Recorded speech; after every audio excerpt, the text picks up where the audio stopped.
Hello, and welcome to Higher Voltage, a podcast about higher education that explores what's working, what's not, and what needs to change in higher ed marketing and administration. I'm your host, Kevin Tyler. Welcome back to Higher Voltage. I'm thrilled about today's guest. Joining me today in the studio is Kelly Holland, Vice President of Strategic Communications and Engagement at the American Institute for Foreign Study. She has worked in higher education since 2007 and in international higher education since 2010. Kelly previously held roles at Towson University, Eastern Illinois University, and Lehigh University before taking a role at Global Experiences, an international internship organization, in 2016. Kelly has taught abroad with the Spanish Ministry of Education in Andalusia, Spain, and has led multiple study abroad programs with university students, and as a frequent presenter about mental health and well-being in the international education profession. Kelly, welcome to Higher Voltage. I'm so happy to talk to you about this topic I have wanted to chat about for quite some time. Please share anything I did not cover in your introduction with our listeners now. Thank you, Kevin. I'm so excited to join you and to talk about this topic that is near and dear to my heart as well. So excited to chat with you. I don't think I would add anything else. If there's any Clifton Strengths nerds out there, this speaks very strongly to my communication strength to be out here talking about this today. Well, I will tell you, I will come out right now and say that I am your Clifton Strengths nerd. I took that assessment for the first time about 10 years ago, and it has completely changed the way that I do everything about my work. So we can talk about that on maybe another episode. That's a different episode, yes. Okay, so I guess the first question, and you were so gracious in your explanation of this for me.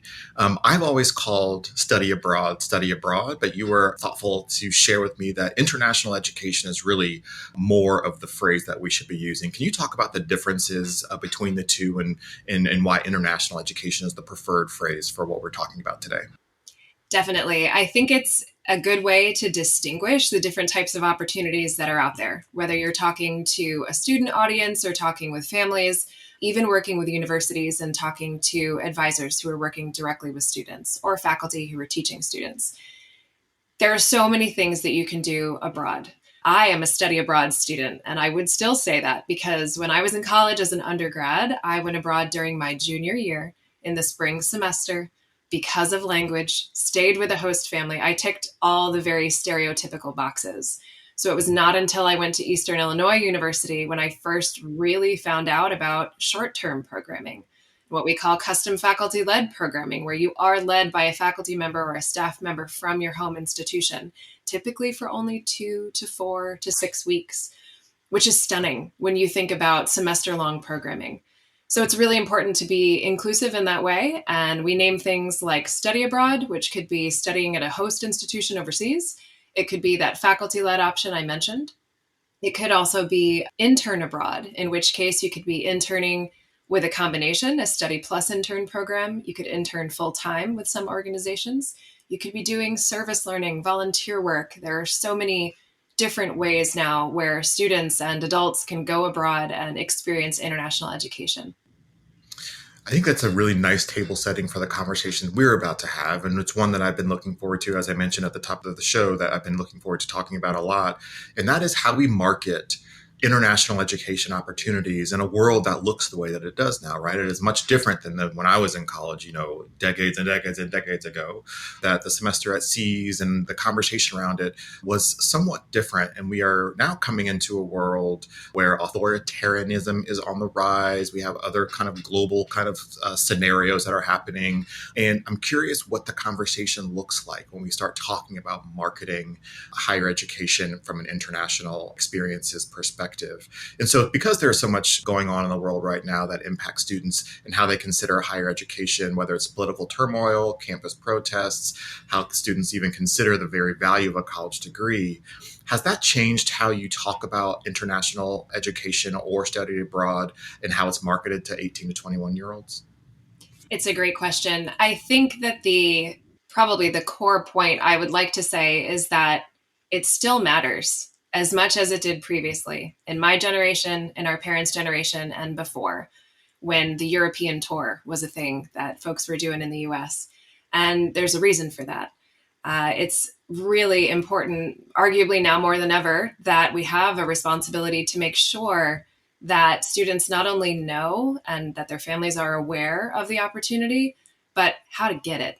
Because I think it can often come across as something that is only for the elite. It is only for extraordinary GPAs and intelligent students from specific colleges and universities. And that is not the case. So we have a responsibility to be more inclusive in our language. And we need to be thinking about all kinds of students. And from a marketing seat, it's also really interesting and important to me to think about how people learn. Because if I'm cranking out a website that has a ton of text on it, no one cares, right? No one's going to read it. They might Control F and search for keywords, and I might be doing it for SEO purposes. But in reality, we need to be storytelling. And I think that's one thing that has changed in recent years. It's this concept of being able to picture yourself in a place. Even 5-10 years ago, certainly before the pandemic, we would be thinking, okay, let's look at these photos that we're using, these static images, right? You've got the one that's out on the cliffs of Moher in Ireland and someone's jumping. There's always a jumper. Someone's got their arms out wide. Sometimes you might not see their faces. We might see the backs of people. Or if the faces we see are all the same color or all the same shape and size, then we've got a different kind of issue.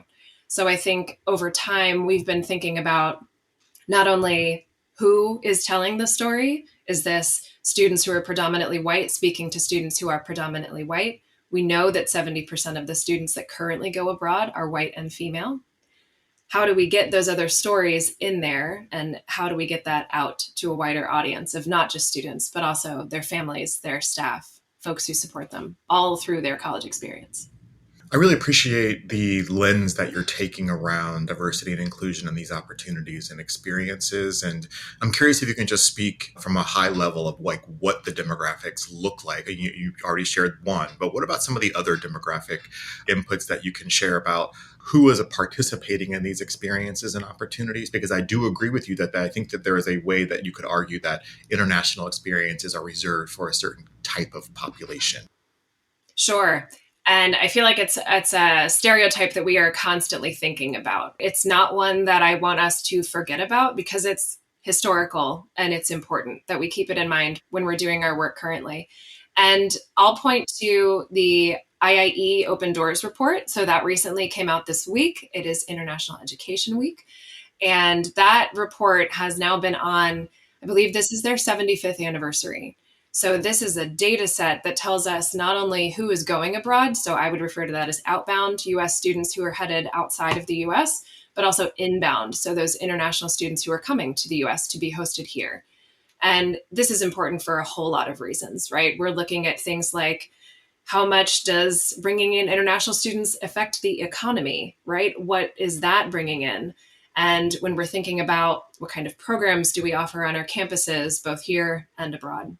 So IIE Open Doors this year, for study abroad, it tells us there's a lag. So we're looking at academic credit bearing opportunities. So that means a student has to go, return, and receive credit on their transcript. That's why there's a lag in the data. So when we look at this year's data here in 2024, we're looking at 2022-23 data. And what that tells us for the demographics is, as I said, the majority of students going abroad identify as women. It's currently at 67% in this data set. 34% of students identify as students of color. So this particular part has grown over the past 20 years, but it is still off the overall US higher ed trend. So oftentimes you might see at colleges and universities as they go through their strategic plans, they're thinking about how do I get study abroad numbers and demographics to mimic what is at my institution. So working with institutions who identify as MSIs or minority serving institutions, HBCUs, others who are trying to make sure that their numbers match what they're bringing into the institution. That's incredible. Can you share how some of those trends have fluctuated kind of before and after COVID? I think that there's obviously, international experiences may have dwindled a bit during the 2020-22 time period. But how is that starting to recover, if it is, after the pandemic? It is. The numbers are on their way back up. We are not there yet. Just as with everything else, COVID put a pause on international education, which was true for outbound and inbound. We were unable to send or receive students. And for the purposes of the data, it's also interesting to know it didn't happen the same across the United States. Different colleges and universities have different thresholds for risk. So not everyone was willing to send in 2021 or even into 2022. So term by term, schools and institutions were making these decisions about when it would be safe and when it would be reasonable to start sending students again. I think many people that you talk to in the field of international ed remember 2019 with this golden glow, which may or may not be reality. But before times, right? There's this feeling of, oh, we were right there. We were at the peak, we were at the pinnacle. And that can be hard sometimes when you're thinking about, well, how do we get the numbers back up and how do we drive the interest again? The students that we have today, post-pandemic, are not the same students that we had before. These students, these individuals, these families are so different. So we have to pay attention. We have to ask good questions. We have to get in there and figure out what it is that they want to be doing, not only for study abroad, but also in college. We've talked about the demographic cliff. That's not something that international isolated from. We are looking at the next several years, decades of students who should be coming our way. And it's important to pay attention to what they're signaling, whether it's through what they're studying. We know that foreign language, for example, has gone down in terms of interest. As a second language speaker, that breaks my heart a little bit, but we'll look for the return. We'll hope that will come back. The data helps us, but there's also a story beside it. So we need to be talking to people and getting feedback from students, from advisors to know what's really going on with their numbers, because data is one thing, but that qualitative anecdotal side is another that will tell a more full picture. Higher ed is facing headwinds like never before. And with internal teams leaner than ever, you need outside help that knows what you do and can plug into your operations to help in any way you need. From enrollment analysis and support, to bold, brand-driven creative and elite user-focused strategies, Electric Kite can help. So yeah, it's getting windy out there. But that's okay, because kites rise against the wind. Visit electrickite.com to learn more. I'm so curious to pull the thread on the differences in the students from before the pandemic and after. I think that argument could be made of students who are not looking for international education opportunities as well. We're just dealing with different types of people after living through a global pandemic. And I'm curious if you can kind of share some of the details about the differences that you're experiencing and some of the students and families that you're dealing with now that were different than from before. Sure. I think part of it is also think about how education exists, not in a bubble, but in relation to everything else going on, right? You've talked about politics, but let's think about the job market. Let's think about international education as a means to get to career readiness for a student.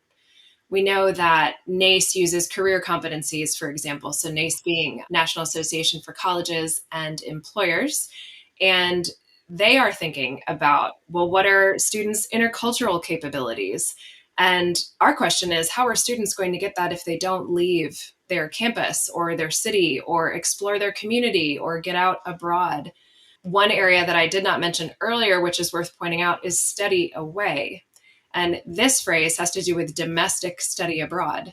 So that means it could be National Student Exchange, which is a very formal setting. It could also be that faculty and institutions are taking students away within the US.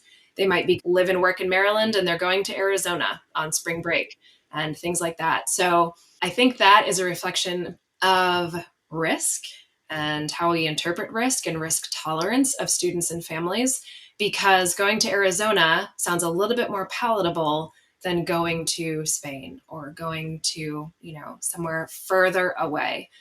But there are still students who are going to Asia. They are going to school here in the US and they're going all the way to South Korea, to Japan. And there are very different reasons for that. Their exposure to international students or international communities to different things in social media, to pop culture. There's a lot of reasons that students can be drawn outside different areas. The students that we see today are critical thinkers in a way that maybe we wouldn't have seen in the past. We don't encounter students who expect to study abroad. They need to plan for it. Being a student now in college is so challenging. They have to have a 4-year degree plan almost from the start. And we have to find a way for study abroad and international education to fit. So how is the engineer going to go? How is the computer science student or the educator going to go abroad? And when we think about all the different planning and all those mechanisms, it's about working not with the student, but with the institution, because the institution has to have a culture of study abroad so that when the student and the families arrive, they feel that and they see that. And they see not only is it in the strategic plan or it's in what the donors are paying attention to, it shows up in the makeup of the campus. It shows up in the makeup of the class that they join.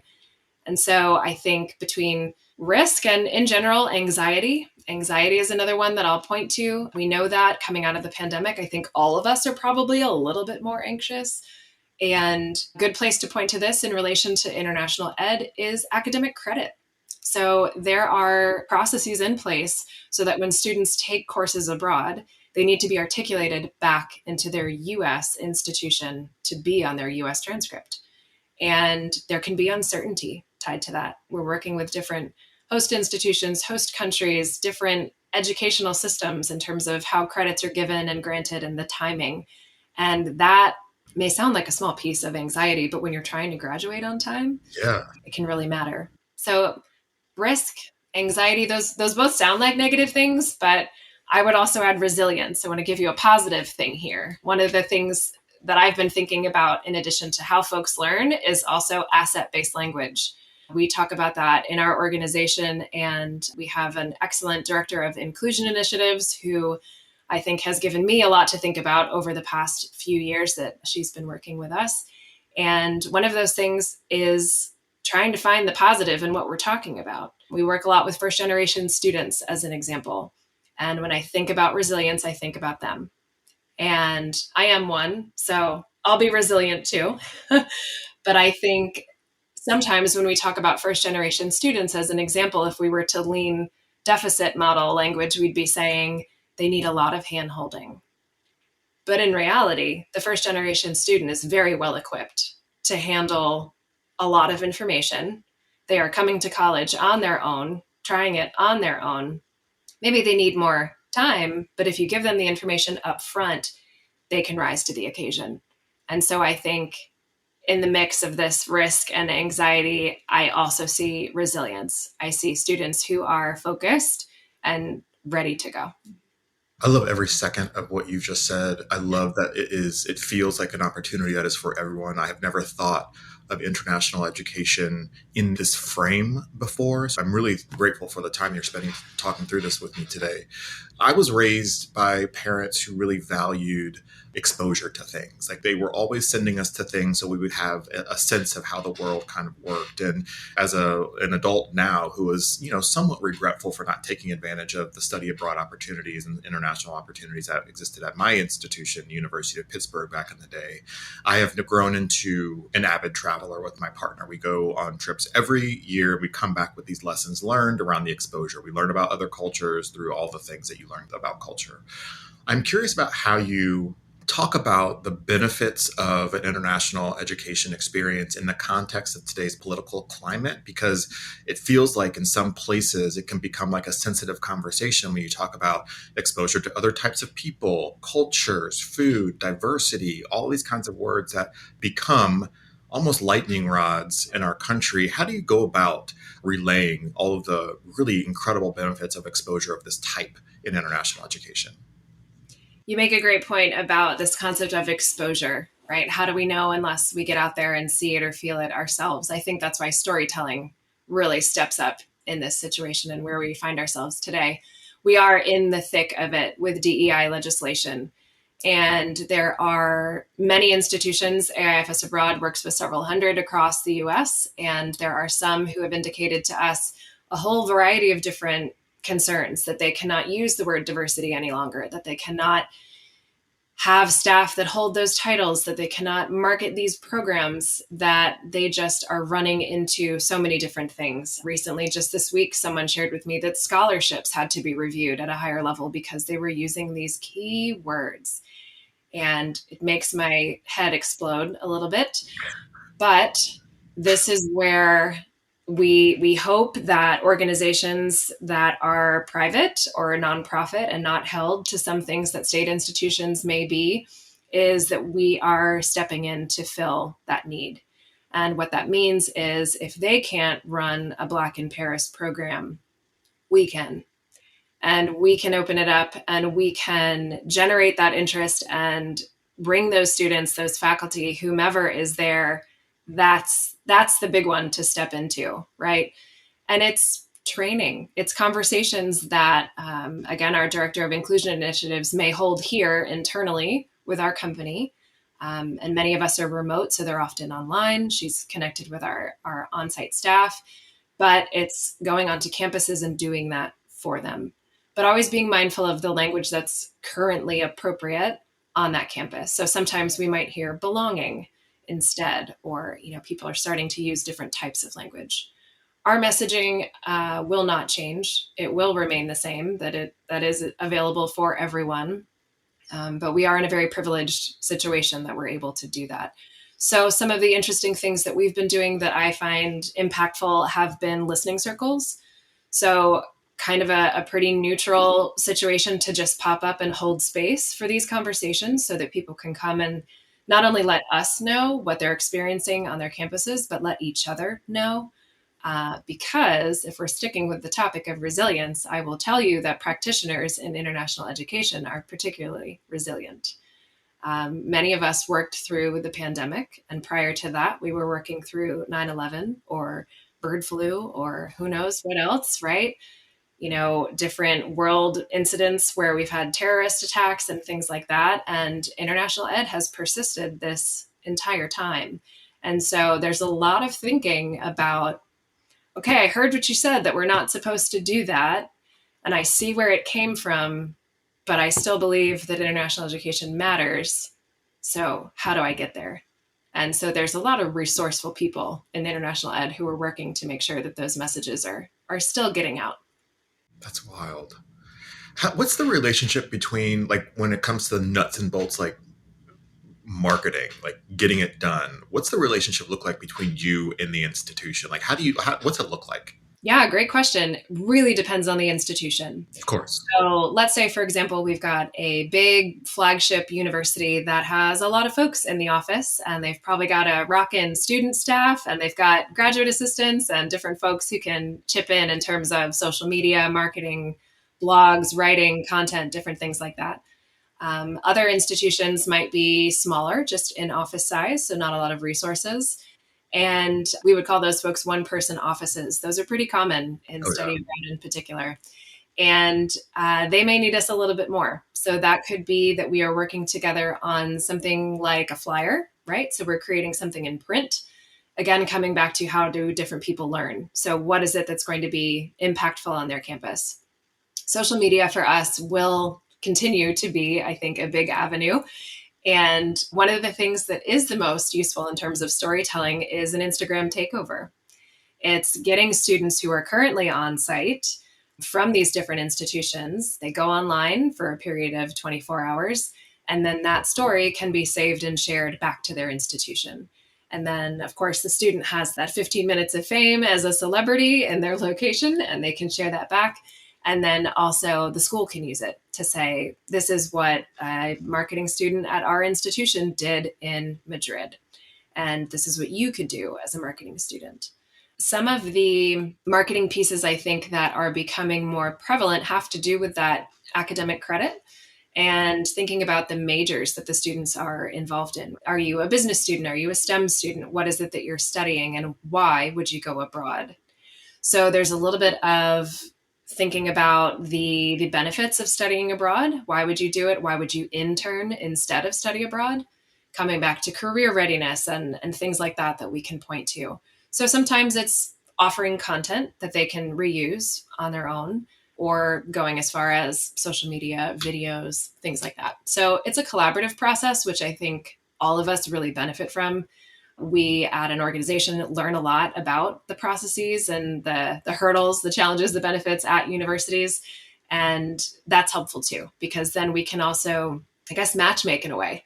Because when we meet with someone who says, I really want to get more of my computer science students abroad, and we can say, oh, well, I know Kevin at this institution, and you should talk to him because he's figured out a way to do this. And then we're connecting people.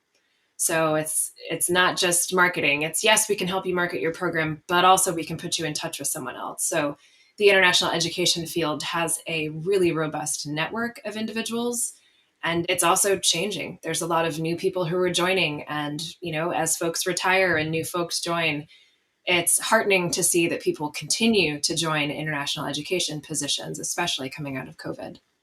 Just kind of a personal curiosity. Are there any trends or insights that can be culled from where people are going, where people are selecting to study? I'm always curious, like what drives people to where they're going, but also like what you are learning, being so entrenched in this work about where the sites people are selecting. Yes, I think that it's one of those situations where everybody is paying attention to this. So it's your personal curiosity, but it's our business. So we are thinking about it too. A lot of what we see and have seen years on years on years from the Open Doors report is that Western Europe is dominant as a location.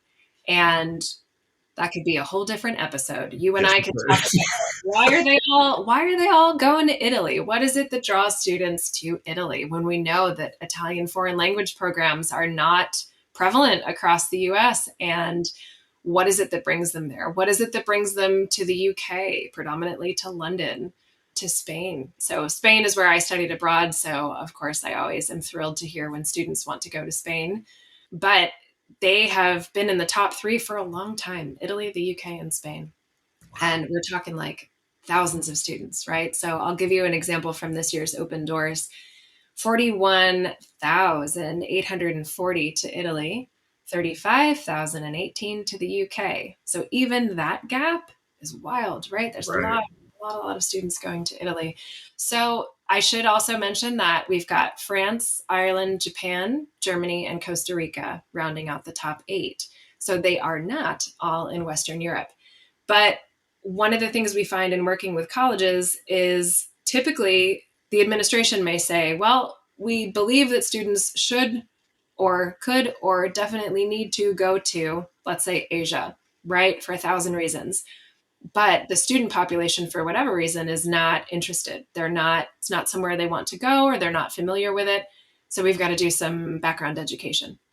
So a lot of times I think it's reconciling, where does the strategic plan tell you to go, but where do your students actually want to go? Right. Some of your previous guests have basically said, ask what students want. Exactly. Right? Like, novel concept. are we paying attention? So I think that also adds lead time, though. So let's say, for example, if someone is interested in, let's get them abroad in this location in 2025, we need lead time. It can be really hard to get students on a official program in a short period of time. So 12 to 18 months can be a good lead time for getting students abroad. So if folks are targeting different locations, it takes time to plan. It takes time often at an institution to work with your procurement department, go through a bidding process, do lots and lots of paperwork. There can be very exciting. There can be just some administrative pieces that can slow down that creative process. So there's a lot of conversation about getting students outside of Western Europe, whether that's Global South, whether that's specifically to Asia, to Africa. That's kind of the current situation. And remembering that this data is 22-23, so Right. we may see some changes, but I can tell you those top 3 have been pretty tight for a long time. That's interesting. And do you think, is that just like industry based? Like if I'm trying to be an international business major, is that where the places where that is ripe, or is it just kind of randomly selected? just out of curiosity?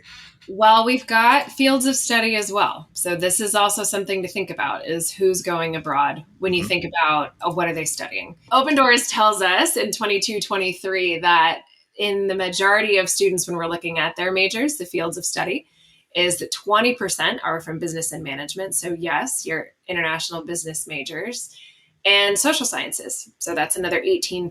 So that's kind of where the most popular majors are.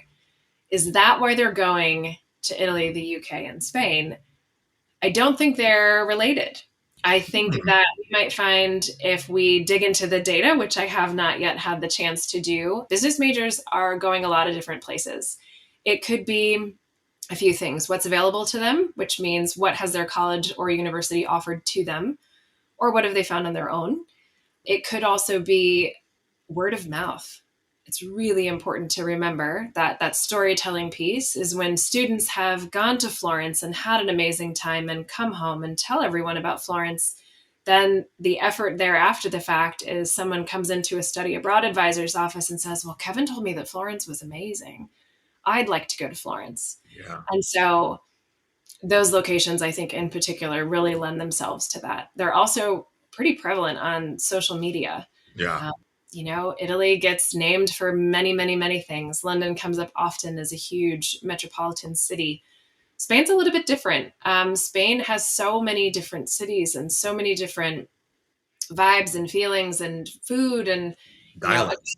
One of my heart places, right? It's a place that I call very dear. So it's very different, I think, what draws students to different locations. It's hard being a college or university president. Higher education leaders face tough choices, and the best path forward isn't always clear. Neither is how to communicate about the choices that an institution has to make.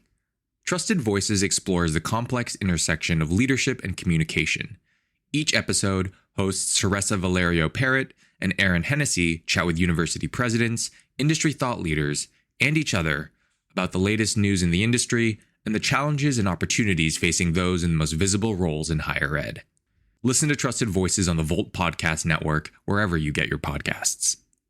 I am so curious the types of questions that you might get from families who are exploring these types of experiences and opportunities for their students, and if they've changed over the last couple of years, how it's changed, you evolved those questions. Yes, the questions are largely the same. So even in that pre-pandemic time, they were always asking about safety, always asking about academic credit, insurance, and finances. Mm-hmm. Those are, I would say, the top four.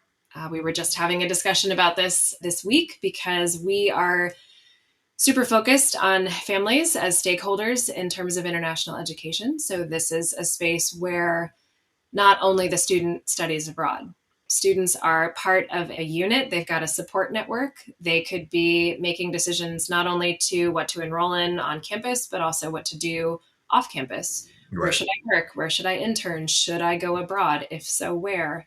IIE is partnered often with our foundation arm, so the AIFS Foundation. So they recently co-published a second edition of A Family Guide to Study Abroad. And it is now up to 90 pages, and it is a really robust guide. It came out last 10 years ago. So as a contributor on this particular piece, going back and looking at it, even just some of the language we were using, it seems so outdated just a decade later. Mm-hmm. So having this new resource is something that let us think about your question a lot, which is, what do families need to know? What should all families know, right? We have this responsibility to raise awareness about the entire experience.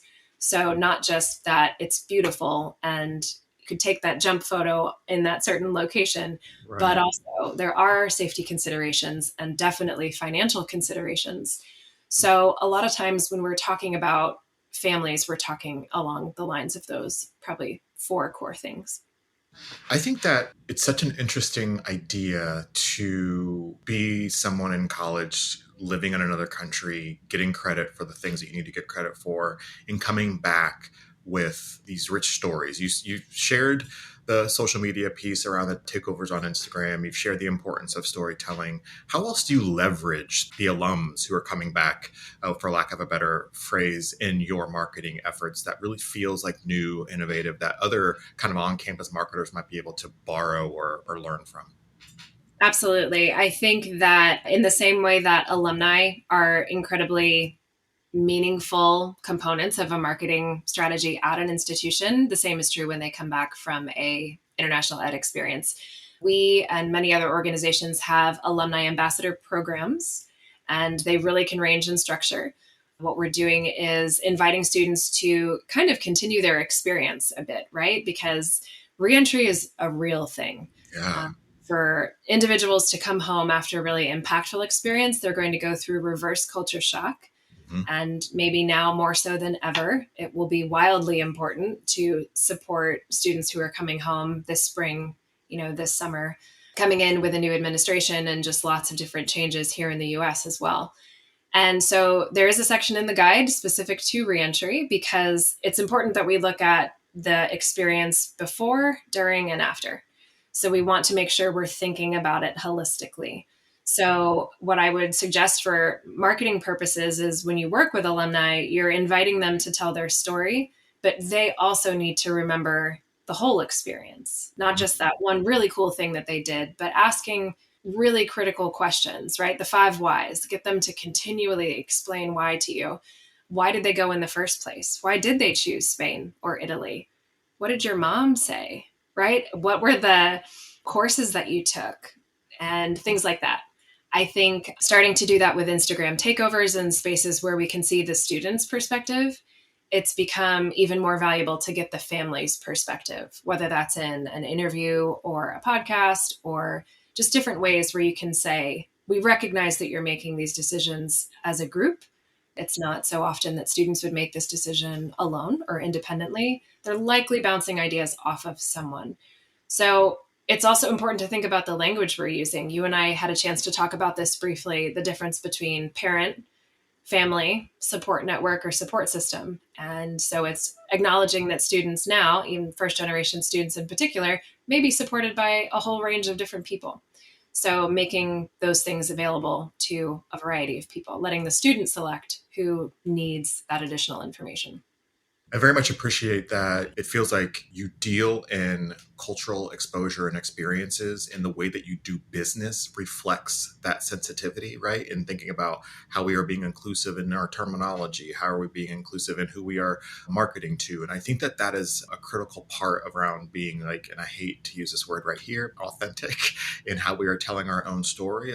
We can say what we want to say as till we're blue in the face, but if the practices and policies that we have in place don't reflect what we're saying in the world, I think that is what's called dissonance. And so I very much appreciate that AIFS not only says the right thing, but also feels like it operates in the right ways that it uplift or elevate what we are saying in the world in terms of diversity, equity, inclusion, and belonging. I think that's an important part that I'm learning about in this conversation.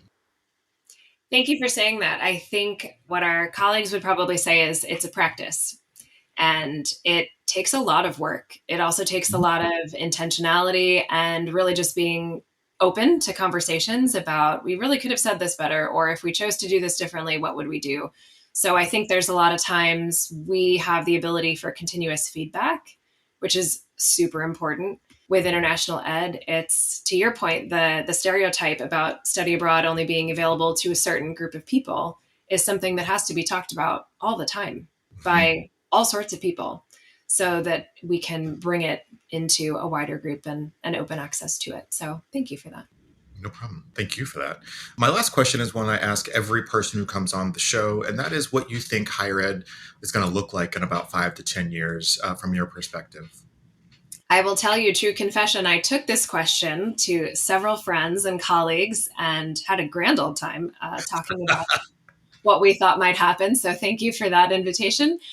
I think that even just thinking, okay, the Family Guide came out 10 years ago. I look at it now. I look at how we talked about the experience and I can see how the language has changed. I think that our opportunities will continue to change. A good example would be COVID showed up and we couldn't send students abroad anymore. And it had been happening prior to the pandemic. Different organizations were bringing the concept of online learning, online global learning, COIL, all these amazing programs that were made possible in a virtual environment, and arguably are more affordable and accessible and open to a wider variety of students who would not have been able to purchase a plane ticket and go all the way to Sydney to work with an employer. I'm hopeful that the types of programs we offer will continue to grow and change. I want us to be focused on career readiness. Students are going into the workforce. We know that the demographic cliff is coming. So if they continue not to choose higher education as a path forward, then where does international education find a space? What sort of makeup will we have at our institutions? I think is really interesting to think about, well, who will be going to college in 10 years when we talk about this? I'm hopeful that we will be able to do something about the cost of education and the cost of international education, because they are both expensive and getting to be more so with inflation and things like the cost of housing, which is often included in study abroad programs, for example. I don't think scholarships are the answer. I think there has to be a lot of different levels of discussion and buy-in about the importance of the experience. I want to see these experiences subsidized and supported by donors and different individuals and companies, organizations. If somebody is interning abroad and then wants to return and get a job, can that organization help sponsor them or support them in some way to do something that opens them, as we said earlier, exposes them to culture and people who are different than they are? I can't think of a better place to end. I think those are all really great aspirations for the industry, and I hope that all of them come true. Kelly Holland, thank you so much for helping me close out International Education Week with a really thoughtful conversation about international education opportunities / study abroad. We will have resources that were mentioned in this episode on the episode page, including the IIE data that was shared, as well as some other resources as well. Kelly, thank you so much for coming on Higher Voltage and having this conversation with me. I hope you'll come back soon and we can talk about Clifton strengths. Sounds good, Kevin. I can't wait. Thank you for having me. That's it for this week's episode of Higher Voltage. We'll be back soon with a new episode, and until then, you can find us on Twitter @VoltHigherEd, and you can find me, Kevin Tyler, on Twitter @KevinCTyler2.